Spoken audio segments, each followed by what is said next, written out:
오늘 저희 함께 보실 하나님 말씀 사도행전 14장 8절부터 19절까지 말씀입니다. 사도행전 14장 8절부터 19절까지 말씀입니다. 신약성경 212페이지입니다.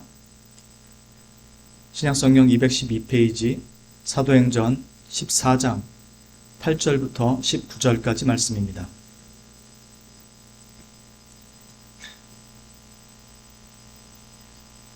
다 찾으신 줄로 알고 제가 봉독하도록 하겠습니다. 루스드라에 발을 쓰지 못하는 한 사람이 앉아 있는데 나면서 걷지 못하게 되어 걸어본 적이 없는 자라. 바울이 말하는 것을 듣고는 바울이 주목하여 구원받을 만한 믿음이 그에게 있는 것을 보고 큰 소리로 이르되 네 발로 일어서라 하니 그 사람이 일어나 걷는지라. 무리가 바울이 한 일을 보고 루가오니아 방언으로 소리질러 이르되 신들이 사람의 형상으로 우리 가운데 내려오셨다 하여 바나바는 제우스라 하고 바울은 그 중에 말하는 자이므로 헤르메스라 하더라. 시외 제우스 신당의 제사장이 소와 화환들을 가지고 대문 앞에 나와서 무리와 함께 제사하고자 하니 두 사도 바나바와 바울이 듣고 옷을 찢고 무리 가운데 뛰어들어가서 소리질러 이르되 여러분이여 어찌하여 이러한 일을 하느냐. 우리도 여러분과 같은 성정을 가진 사람이라. 여러분에게 복음을 전하는 것은 이런 헛된 일을 버리고 천지와 바다와 그 가운데 만물을 지으시고 살아계신 하나님께로 돌아오게 함이라. 하나님이 지나간 세대에는 모든 민족으로 자기들의 길들을 가게 방임하셨으나 그러나 자기를 증언하지 아니하신 것이 아니니 곧 여러분에게 하늘로부터 비를 내리시며 결실기를 주시는 선한 일을 하사 음식과 기쁨으로 여러분의 마음에 만족하게 하셨느니라 하고 이렇게 하여 겨우 무리를 말려 자기들에게 제사를 못하게 하니라. 유대인들이 안디옥과 이고니온에서 와서 무리를 충동하니 그들이 돌로 바울을 쳐서 죽은 줄로 알고 시외로 끌어내치니라. 아멘. 이 사도행전에 보면 유독 성령님의 그 사역이 많이 나옵니다. 그래서 성령행전이라는 그 말씀으로도 많이 불려집니다. 특히 이적이 많이 등장해서 사람들은 여기에 관심을 집중하는 경우가 많습니다. 그러나 14장 오늘 본 말씀의 3절에서 보시듯이 이 표적과 기사를 행하게 하여 주사 자기 은혜의 말씀을 증언하게 하시니 라고 하는 것처럼 이 표적과 기사는 하나님의 은혜의 말씀을 증언하는 그 기능, 그 역할을 하는 것이지 복음의 주된 메시지가 치유에 있는 것이 아니라는 것입니다. 물론 주님의 능력과 은혜는 여전히 변함이 없기 때문에 우리는 기도와 간구를 통해서 하나님께 은혜를 구하고 또 그것을 누리지만 복음을 믿는다고 그 복음이 항상 우리 기대에 맞는 치유와 개선을 가져다 주는 것은 아니라는 것입니다. 그런 의미에서 성경은 복음을 그렇게 이야기하고 있지 않다는 것이죠. 그런 사람들이 바로 오늘 보는 루스드라에 나오는 이런 사람들이라는 것입니다. 오늘 말씀을 통해 구원받을 만한 믿음은 무엇인지 살펴보고 우리에게 베푸신 구원의 은혜와 확신이 얼마나 크고 감사한 것인지를 다시 한번 생각해보고 우리가 은혜의 복된 예배자로 살아가고 있음을 그리고 그것이 우리에게 어떤 의미를 주는 것인지를 다시 확인하고 더욱 주님 앞에서 바른 예배자로 세워져 가기를 소망합니다. 오늘 보는 이 말씀에 루스드라의 안전뱅이를 일으키는 사건이 나오죠. 나면서부터 걷지 못했던 사람. 그런데 이 사건과 동일한 사건이 다른 곳에 또 나오죠. 바로 우리가 앞에 사도행전 3장에서 봤던 성전 미문 앞에 앉아있던 나면서부터 걷지 못했던 그 안전뱅이를 베드로 사도가 일으키는 그 내용이 나옵니다. 저희 그 내용 잠깐 한번 앞에 가서 보도록 하겠습니다. 사도행전 3장 1절부터 보겠습니다. 사도행전 3장 1절입니다. 사도행전 3장 1절 보면 제9시 기도 시간에 베드로와 요한이 성전에 올라갈새 나면서 못 걷게 된 이를 즉 여기 있는 이 성전 미문 앞에 앉아있는 안전뱅이도 나면서부터 걷지 못했다고 말합니다. 그리고 계속해서 뭐라고 얘기하냐면 베드로가 그 사람에게 오른손을 잡아서 일으키니 그가 뛰어서서 걸으며 그들과 함께 성전으로 들어가면서 걷기도 하고 뛰기도 하고 하나님을 찬송했다고 말합니다. 오늘 우리가 보는 이 내용을 보면 똑같이 바울이 내 발로 일어서라 하니 그 사람이 일어나 걷는지라, 무리가 바울이 한 일을 보고 그렇게 이야기가 시작이 됩니다. 즉 여기 있는 사람, 사도행전 3장에 나오는 사람이나 14장에 나오는 사람이나 모두 날 때부터 걷지 못했던 자들이고, 이 두 사람을, 한 사람은 베드로 사도가 그 사람을 일으키고 한 사람은 바울 사도가 일으킵니다. 이 똑같은 내용이 두 번 반복되는 이유는, 먼저 크게는 베드로가 사도들 중에 가장 사람들이 으뜸으로 여기는 대표적인 사도였죠. 그런데 바울은 그 12명 중에 포함이 되어 있지 않았었어요. 그런데 하나님께서 바울을 사도로 부르셨죠. 그래서 누가는 바울 사도 역시도 하나님께서 부르신 사도가 맞다라는 것을 사람들에게 변론하기 위해서 베드로가 했던 그 기적과 똑같은 이적을 바울 사도도 행하고 있음을 똑같이 보여주는 것입니다. 그래서 같이 기록을 해서 바울 사도 역시도 하나님께 부름받은 사도가 맞다는 것을 보여주는 것이죠. 그래서 나오는 사람들 모두 날 때부터 스스로는 걸을 수 없었던 사람들인데 둘 다 사도에 의해서 걷게 되는 내용이 나옵니다. 그런데 여기서 좀 특별한 것은, 앞에 베드로 사도에 대해서 베드로 사도가 그 사람을 일으킬 때는 뭐라고 말하냐면, 은과 금은 내게 없거니와 내게 있는 것으로 내게 주노니 나사렛 예수 그리스도의 이름으로 일어나 걸어라, 이렇게 얘기를 합니다. 그런데 바울 사도는 나사렛 예수의 이름으로 일어나 걸어라 라는 말이 없어요. 물론 다른 사본들 중에는 들어가 있는 게 있는데, 우리가 보통 정통적인 원본이라고 생각하는 그 원본 안에는 이 예수 그리스도의 이름으로 일어나 걸어라 라는 말이 없어요.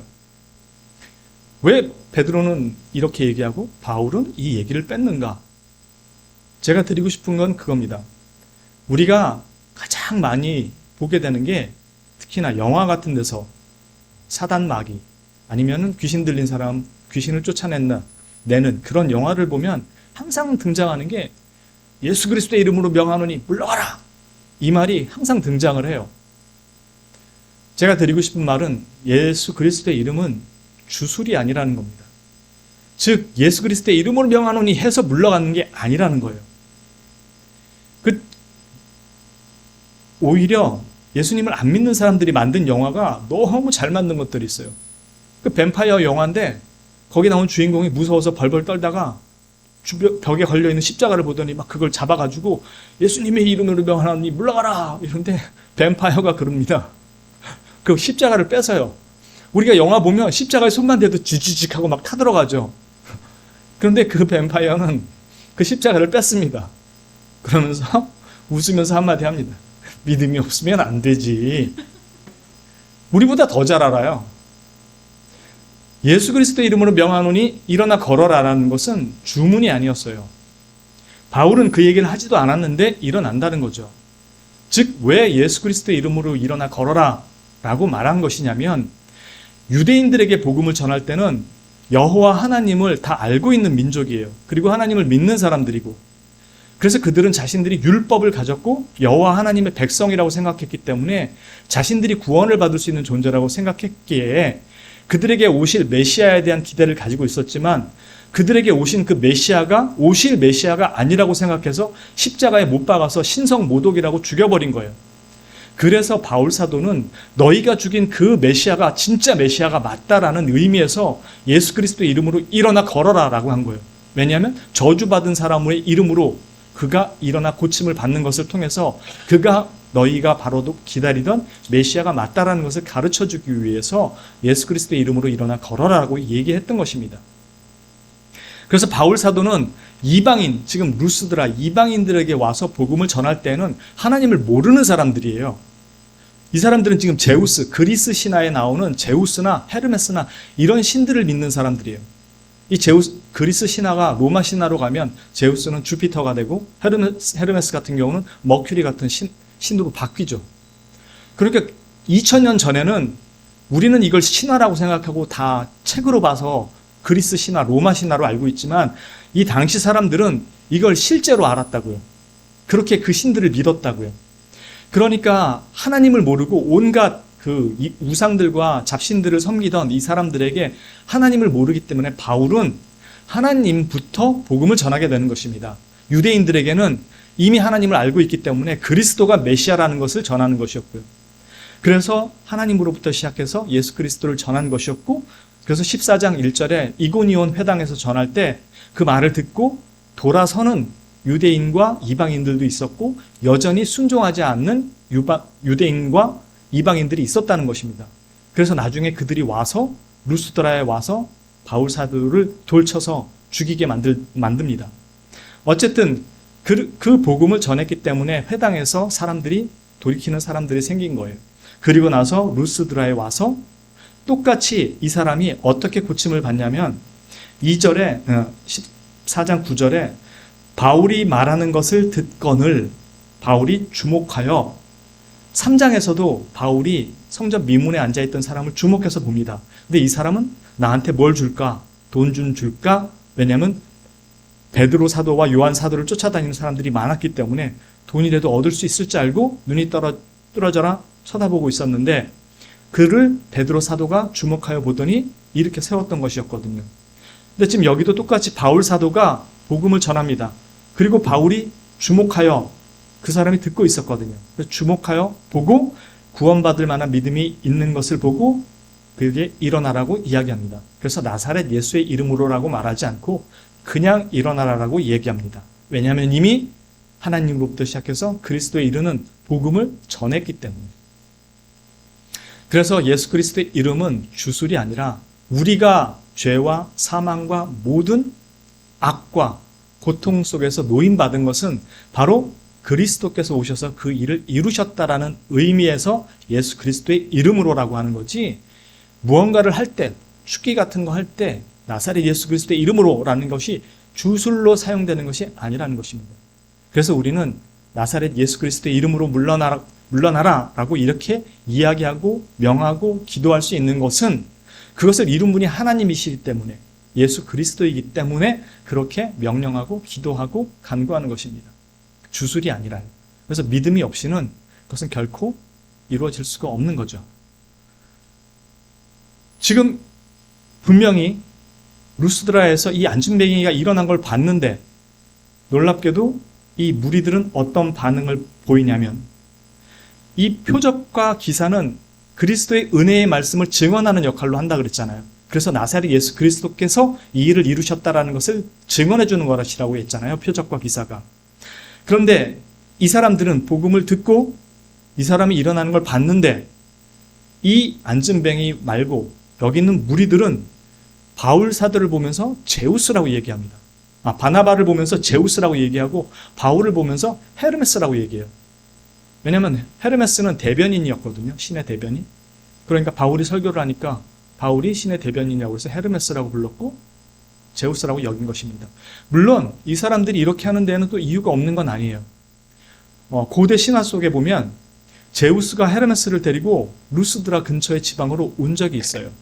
그래서 허름한 옷을 입고 나타났을 때 다른 사람들이 다 이 사람을 허름한 옷을 입은 걸 보고 신이라고 생각하지 않고 멸시를 한 거예요.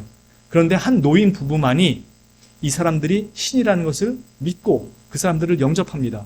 그래서 제우스가 산 위로 데려가서 그들만 남기고 밑에 있는 마을들을 초토화를 시켜요. 그리고 다시 내려가서 그 사람 집만 금으로 멋있게 지어준 그런 신화 이야기가 있습니다. 그래서 언젠가 다시 이 마을에 올 것이라는 그 내용이 전해지는 전설이 있었어요. 그래서 이 사람들은 바울이 와서 그 일을 행하는 것을 보고 제우스와 헤르메스가 왔다고 생각을 했던 것이었죠. 물론 그렇다 할지라도 분명히 바울은 복음을 전하고 그것이 예수 그리스도의 이름으로 이루어진 것을 보였음에도 불구하고 사람들은 전혀 다른 방식으로 이해한다는 것입니다. 이것이 오늘날 우리 교회 내에서도 너무 팽배해 있습니다. 분명히 설교를 해도 그 설교를 들어도 듣는 사람은 자기의 관점, 자기가 이해하고 싶은 대로 성경의 복음을 이해해버립니다. 그래서 예수님의 이름으로 병 고침 받은 거, 귀신 쫓겨난 거, 능력 행해진 거, 아니면 안 되던 살림이 풀린 거, 뭐가 나아진 거, 온통 거기에 관심을 둡니다. 자기가 듣고 싶은 부분만 뽑아서 듣고 자기가 이해하고 싶은 것만 이해해서 취사 선택해서 복음을 듣습니다. 마치 여기 있는 루스드라 사람들이 복음은 안 듣고 기적만 보고 제우스와 헤르메스를 거기다 갖다 끼워 맞추는 것처럼 우리도 복음을 듣고 많은 것들을 경험한다 할지라도 그것을 자기가 이해하고 싶은 방식으로 갖다가 끼워 맞춰버립니다. 그래서 어떤 현상이 생기냐면 능력 행하는 사람 뒤를 졸졸졸졸 따라가게 돼요. 그래서 인터넷에 보면 온통 요즘 특히나 그 신사도 운동이나 그 성령 운동 이래가지고 별 여러 가지 능력들을 행한다는 사람들 뒤를 줄 서서 갑니다. 바울 사도는 내가 이걸 왜 전했느냐라고 했을 때 그들의 이런 모습을 보면서 바울 사도가 15절에 그렇게 얘기합니다. 자기를 섬기려고 자기가 제우스와 헤르메스라고 생각해서 그 소와 화환을 가지고 섬기러 오는 사람들을 향해서 15절에 뭐라고 말하냐면 여러분이요 어찌하여 이런 일을 하느냐 우리도 여러분과 같은 성정을 가진 사람이라 여러분에게 능력을 행하는 것은 이라고 말하지 않고 여러분에게 복음을 전하는 것은 이런 헛된 일을 버리고 천지와 바다와 그 가운데 만물을 지으시고 살아계신 하나님께 돌아오게 함이라. 즉 하나님께 돌아오게 하는 것이 이 목적이었지 치유가 목적이 아니었다라는 거예요. 그리고 여러분들이 행하는 그 일이 헛된 일이라는 것을 알게 하기 위해서 나는 능력을 행한 게 아니라 복음을 전했다는 겁니다. 그리고 그 복음이 여러분들 앞에서 실제로 하나님께서 이루신 역사가 맞다라는 것을 증언해주는 기능으로 능력이 행해진 구 아픈 사람이 고침받은 거지 그 고침받는 것이 복음의 원래의 목적도 그 복음의 내용도 아니었다는 것입니다.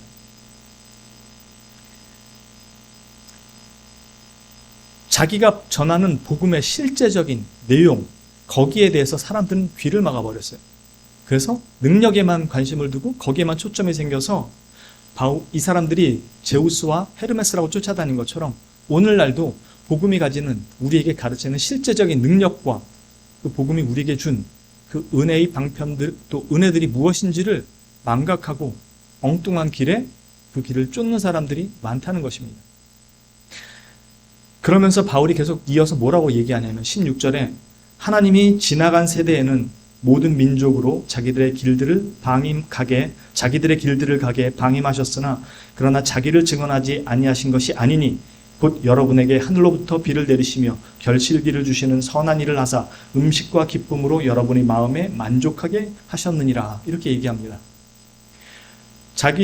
지나간 시대에는 이라는 말은 복음이 전파되기 즉 지금 복음을 전파하고 있는 이 시대가 되기 그 이전 시대에는 모든 민족으로 자기들의 길들을 가도록 방임하셨다라고 얘기해요. 이 방임하셨다라는 것은 그냥 알아서 그냥 하도록 내버려 두셨다라는 의미가 아닙니다. 용서하셨다는 의미가 아니에요. 즉각적인 심판을 보류하셨다라는 거예요. 그래서 지금 그냥 놔뒀으면 영원한 멸망의 자리로 들어가야 될 자들이지만 그들에게도 이제는 복음을 전하게 하셔서 그들이 모두 멸망으로 가지 않도록 그들 중에 다시 복음을 듣고 돌아오게 하도록 하나님께서 하셨다라는 거예요. 그러나 그 이전 사람들은 죄가 없느냐? 그렇지 않아요.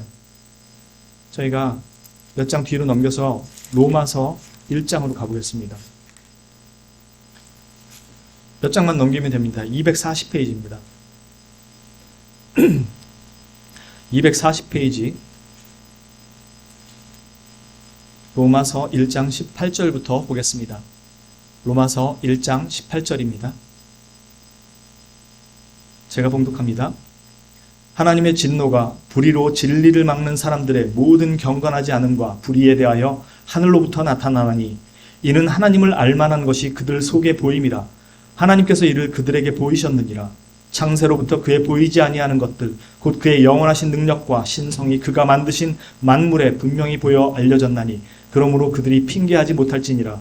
하나님을 알되 하나님을 영화롭게도 아니하며 감사하지도 아니하고 오히려 그 생각이 허망하여지며 미련한 마음이 어두워졌나니 스스로 지혜 있다 하나 어리석게 되어 썩어지지 아니하는 하나님의 영광을 썩어질 사람과 새와 짐승과 기어다니는 동물 모양의 우상으로 바꾸었느니라. 그러므로 하나님께서 그들을 마음의 정욕대로 더러움에 내버려 두사 그들의 몸을 서로 욕되게 하게 하셨으니 이는 그들이 하나님의 진리를 거짓 것으로 바꾸어 피조물을 조물주보다 더 경배하고 섬김이라. 주는 곧 영원히 찬송할 이시로다. 아멘. 즉 세상 모든 만물 가운데 하나님의 영광을 드러내시고 그 가운데 하나님께서 하신 모든 것들을 비추시고 하나님의 놀라운 일들을 보여주셨다고 합니다. 그런데 사람들은 그것을 보고 하나님을 믿고 하나님 앞에 나오기를 원치 않고 자기 심령, 자기 안에 있는 죄된 본성을 따라 자기가 원하고 자기가 기뻐하는 그 길로 향해 갔다고 말합니다. 즉 그게 뭐냐면 그들 스스로가 하나님을 찾지 않고 하나님이 아닌 피조물들을 경배할 대상으로 바꿔놓고 사람들이 전부에 거기에 몰입했다는 것입니다. 무슨 뜻이냐면 사람에게 있어서 가장 강력한 우상은 자기 자신입니다. 그래서 사람은 자기가 원하는 바를 이루기 위해서 신을 그 자리에 대신 앉혀놓고 그 신을 설득하고 감동시키고 강요하는 것입니다. 그래서 자신의 치성과 정성과 열정과 재물로 신을 움직이려 드는 것이죠. 한마디로 신을 섬긴다고 하지만 자기가 그 신을 통제해서 자기가 원하는 것을 얻어내고 싶어 해요. 기독교인들조차도 하나님을 그 자리에 놔두고 자신이 치성과 열정으로 하나님을 통제하고 싶어 한다는 겁니다. 자신은 그렇게 얘기하지 않지만 이미 우리 안에는 자신이 스스로가 하나님의 자리에 서서 하나님을 자신이 그런 방식으로 컨트롤하는 것과 똑같은 신앙생활을 하고 있다는 거죠. 그래서 제우스와 헤르메스 같은 신을 만들게 되고 결국은 바울이 하는 이 복음에 대해서는 귀를 닫고 세상의 모든 만물 가운데 영광이 드러난 것을 봤음에도 하나님을 찾지 않고 엉뚱한 신을 만들어 놓고 이 세상 만물에 드러난 영광의 그 신이 나를 위해서 이리 해주기를 바라는 마음으로 정성과 예배와 헌금과 온갖 것을 갖다 바친다는 것입니다. 성경은 뭐라고 얘기해요? 내가 너에게 그것을 다 주었다는 것입니다. 즉 우리가 오늘 보고 있는 이 사도행전에 이 사도 바울이 했던 내용, 14장에 했던 내용, 그러나 자기를 증언하지 아니하신 것이 아니니 곧 여러분에게 하늘로부터 비를 내리시며 결실기를 주시는 선한 일을 하사 음식과 기쁨으로 여러분의 마음에 만족하게 하셨느니라. 이 말은 그냥 자연 섭리대로 비가 내리고 그냥 해가 뜨고 한 게 아니고 우리에게 먹고 마시고 살 수 있도록 하기 위해서 이 자연을 그렇게 돌아갈 수 있도록 하나님께서 하셨고 지금도 여전히 하나님께서 그것을 친히 운행하고 계시다라는 겁니다. 왜? 이 땅에 창조한 자신의 그 백성들을 위해서. 그냥 저절로 돌아가는 게 아니라는 것입니다. 그럼에도 불구하고 그걸 다른 신에서 찾는다는 것이죠. 왜? 나는 먹고 사는 게 더 중요하기 때문에 먹고 사는 것을 위해서 내 마음대로 해줄 수 있는 신을 그 자리에 대신 갖다 놓고 그 신을 위해서 산다는 것이죠. 그게 우리가 살아가는 그 모습이라는 겁니다. 이게 루스드라 사람들만의 모습이 아니라 우리의 모습이라는 거예요. 신앙인들조차도 똑같이 이런 신앙을 가지고 살아간다는 겁니다. 근데 하나님은 나한테 그렇게 빌지 않아도 내가 이미 그것을 주고 있다고 얘기하는 것입니다. 그러므로 이 땅에 참 창조주이시고 섭리주가 누구인 걸 알고 내게로 돌아오라는 것입니다. 그렇게 바울 사도는 복음을 전한 것이고 그 복음이 사실이라는 것을 표적과 기사로 증언해 줬던 거죠. 근데 관심은 다른 데가 있어요. 왜요? 내가 원하는 것을 이루려면 그 능력이 있어야 되니까 그 능력 행하는 것에 초점이 갈 뿐입니다. 그래서 자기가 기대하는 신을 만들어 놓게 되는 거죠. 그래서 내가 만든 신을 경배할 수밖에 없고 실제로 그걸 까뒤집어 놓고 보면 내가 만든 신은 곧 내 자신이 될 수밖에 없다는 겁니다. 그래서 오늘날에는 다 그것들이 돈과 과학과 이성, 합리로 다 바뀌어버린 것입니다. 여러분, 제가 오늘 이 말씀을 통해서 우리 자신을 한번 비춰볼게요. 여러분들 처음에 제가 여러분들과 함께 성경 공부하면서 장로교회, 기독교 교회란 이런 겁니다라고 했을 때 처음에 잘 이해가 안 가거나 너무한 거 아니야? 와, 우리 목사님 정말 까탈스럽다라고 생각하는 부분이 있었을 거예요. 그 중에 하나가 여러분이 나 이 교회에 등록할래요 라고 한다고 해서 받아줄 수 없다고 하는 것이었죠. 교회는 여러분들이 오고 싶다 그래서 마음대로 오고 나가고 싶다 그래서 나갈 수 있는 곳이 아니에요. 왜요? 교회는 거룩한 하나님의 몸된 지체들만이 올 수 있는 것이고 하나님이 부르신 자들이 이 교회에 덧붙여지는 겁니다. 그래서 이 교회에 들어오려면 와서 예배하는 건 누구든지 올 수 있지만 이 교회의 회원, 이 교회의 한 지체가 된다는 것은 죄가 없어야 돼요.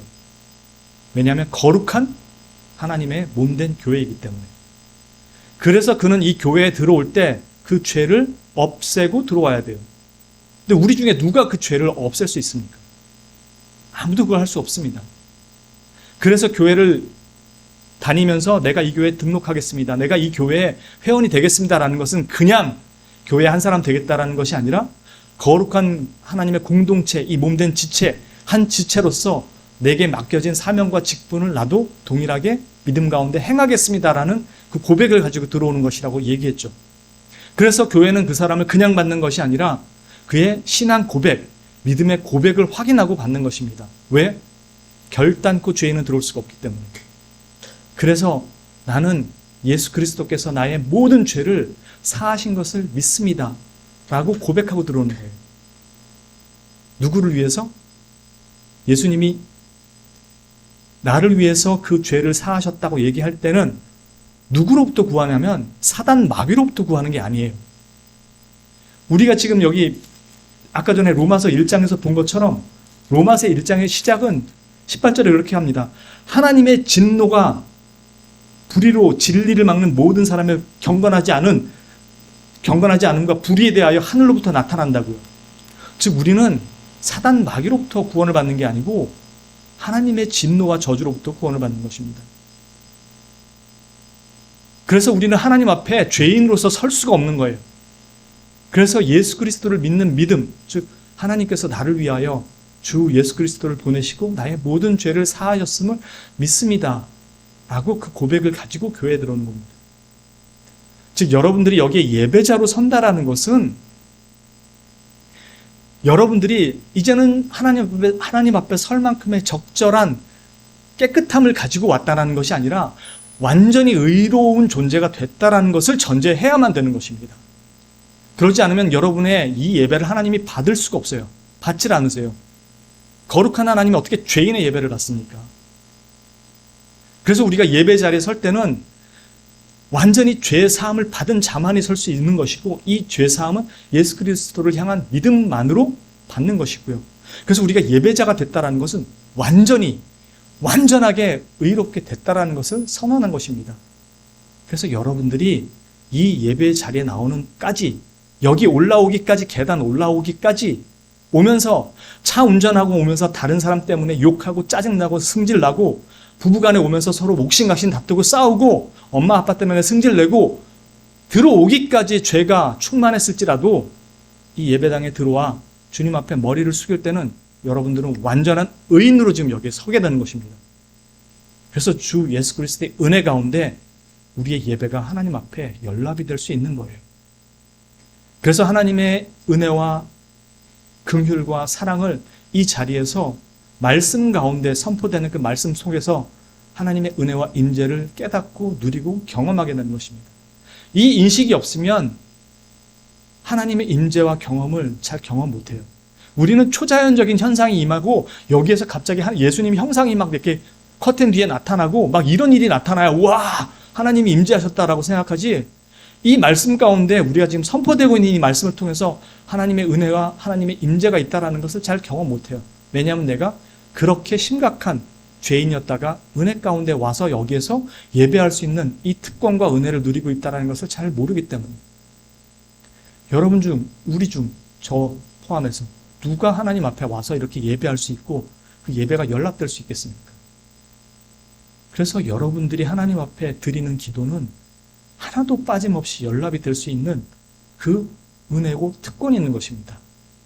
여러분들의 믿음이 좋아서가 아니고 열심 때문이 아니고 그리스도께서 그것을 연락받으실 수 있도록 다 이루셨기 때문에 우리는 그리스도를 향한 믿음 가지고 하나님 앞에 그것을 아뢰고 구하는 것입니다. 놀라운 은혜고 놀라운 특권입니다. 이게 예배자가 하나님 앞에 서서 예배할 수 있는, 누릴 수 있는 특권들입니다. 우리가 예배자로 설 때는 이 은혜를 가지고 서기에 하나님께서는 베드로 전서 2장 9절에 말씀하신 것처럼, 베드로 사도가 말하는 것처럼, 너희는 택하신 족속이요 왕같은 제사장들이요 거룩한 나라요 그의 소유가 된 백성이니 이는 너희를 어두운 데서 불러내어 그의 기이한 빛에 들어가게 하신 이의 아름다운 덕을 선포하게 하려 하심이라 라고 말씀하는 겁니다. 그래서 복음은 결단코 이것이 아닌 다른 것으로 대체할 수도 없고, 잘 먹고 잘 사는 것으로 그 복음을 대체할 수도 없는 것입니다.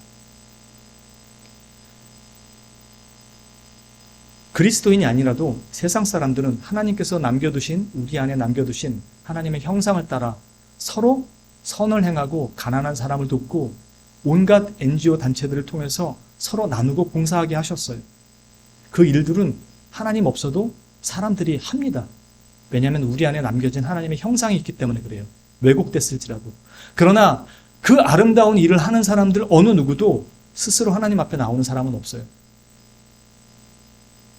그 아름다운 세상의 영광을 봐도 그걸 하나님의 영광이라고 생각하지 않고 자연 스스로 만들어낸 영광이라고 생각하고 우리끼리 서로 돕고 잘 먹고 잘 살자, 인간답게 살아보자 라고 이야기합니다. 그러나 성경이 가르치는 것은 그 모든 창조주요 섭리주요 만물의 주인이 하나님이라고 가르치고, 너희가 그 하나님을 떠났고 이제는 죄인이 되었다라고 이야기하며, 그 너희가 하나님을 거부하고 죄인된 자리에서 돌아오라. 그리고 우리가 그분께 감히 돌아갈 수 있는 것은 우리가 의를 만들어서 갈 수 있는 것이 아니라 오직 예수 그리스도로 말미암아 이제는 하나님 앞에 설 수 있게 된다는 것이고, 하나님은 단지 그냥 그렇게 하려고 예수님을 주신 것이 아니라 우리에게 새 생명을 심어주셨기에, 그리스도로 말미암은 하나님께서 주신 성령으로 말미암아 새 생명을 얻었기에 원래 하나님이 주셨던 그 거룩함, 즉 의와 진리의 거룩함을 가져서 새 사람으로 바뀌었기 때문에 하나님을 향한 사랑으로 옳은 선을, 옳은 행위들을 행할 수 있도록 바꿔 놓으신 것입니다. 그래서 하나님을 향하고 하나님이 원하시는 일들을 하는 사람으로 바뀌어 나가게 하신 것이죠. 이게 지금 바울 사도가 선포하는 복음이었습니다. 그리고 그 복음이 사실이라는 것을 바로 이 표적과 기사를 통해서 증언한 것이고요. 그것은 하나님께서 필요에 따라 역사하실 것입니다. 그리고 우리가 기도와 간구를 할 때 때로 필요에 따라 우리 가운데 아프고 병든 자들의 그 소원과 간구를 들어주실 것입니다. 그러나 그것이 복음의 핵심은 아니라는 사실을 잘 기억하시고, 우리가 하나님 앞에 죄인이지만 예배자로 선다는 것, 우리가 하나님 앞에 예배자로 설 때 우리 모두가 이 믿음에서 뒤로 물러서서는 안 됩니다. 거룩하신 분이 우리의 죄를 완전히 도말하신 거예요. 그냥 덮으시는 게 아니라 도말하신 거예요. 제거해 버리신 거예요. 그래서 우리를 의롭다 하시고 우리의 하나님이 되신 것입니다. 그래서 우리는 이 믿음에서 뒤로 물러서면 안 됩니다. 만일 그렇다면, 우리가 그렇게 한다면 그것은 하나님을 불신하는 것이고 하나님을 공의롭지 못하고 불의한 분으로 만드는 것이고, 예수 그리스도의 대속사역을 헛되고 쓸모없이 죽으신 구세주처럼 만들어버리는 것이고, 성령님을 무능한 분으로 만드는 것과 같습니다. 우리가 믿음에서 뒤로 물러서는 것이요. 이제 우리는 그런 삶이 아닌 매 순간의 삶에서 예수 그리스도의 의로 옷을 입고 살아가는 존재가 되었다는 것, 예수 그리스도의 이름과 그 흔적을 가진 존재라는 것을 분명하게 인식하시고, 하나님을 향한 참된 믿음과 삶의 예배, 그 삶의 예배의 자리를 지켜가시는 성도님들이 되시기를 주님의 이름으로 축원합니다. 기도합니다. 거룩하신 주님, 우리 모두가 이 루스드라에 있었던 사람들처럼 제우스와 헤르메스 같은 우리가 만든 신을 섬기고 우상을 섬기며 살아가던 존재들입니다. 오늘날 이런 이런 이야기들이 신하고 미신이라는 것을 안다고 하면서 그런 것들은 다 거짓이고 허망하다고 이야기합니다. 맞습니다. 이런 것들은 참으로 허망하고 거짓된 것들입니다. 그러나 그렇게 말한 사람들 어느 누구도 진리인 하나님을 찾아서 오는 사람은 아무도 없습니다. 그들은 과학과 돈과 권력과 명예와 합리와 이성이 오히려 그들의 신이라고, 그들이 인간답게 살 수 있는 길이라고 생각하고, 더 나은 교육, 더 나은 환경, 더 나은 세상을 만들면 더 좋은 날이 올 것이라고 생각하고 하나님이 없어도 되는 그 세상을 꿈꾸며 살아갑니다. 하나님, 우리에게는 주님을 알게 하시고 눈과 귀를 열어주시고 마음을 깨닫고 돌이켜 주 예수 그리스도의 앞으로 나와 하나님의 은혜를 구하는 자들이 되게 하셨습니다. 주님, 이제 이 복음의 참된 은혜를 누리고 이 믿음을 가지고 살아가는 우리의 삶이 끝까지 이 믿음에서 파손되고 뒤로 물러서지 않게 하여 주옵시고, 오직 하나님의 은혜를 따라서 끝까지 이 믿음의 걸음을 잘 지켜갈 수 있도록 주님 붙들어 주옵시고 동행하여 주옵시고 지켜 주옵소서. 믿음을 따른 그 신실한 행위들이 또한 우리의 삶에 따라 나올 수 있도록 인도하시고 도와주옵소서. 이 모든 말씀을 참으로 우리의 유일한 구속주 되시는 구주 예수 그리스도의 이름으로 감사드리며 기도합니다. 아멘.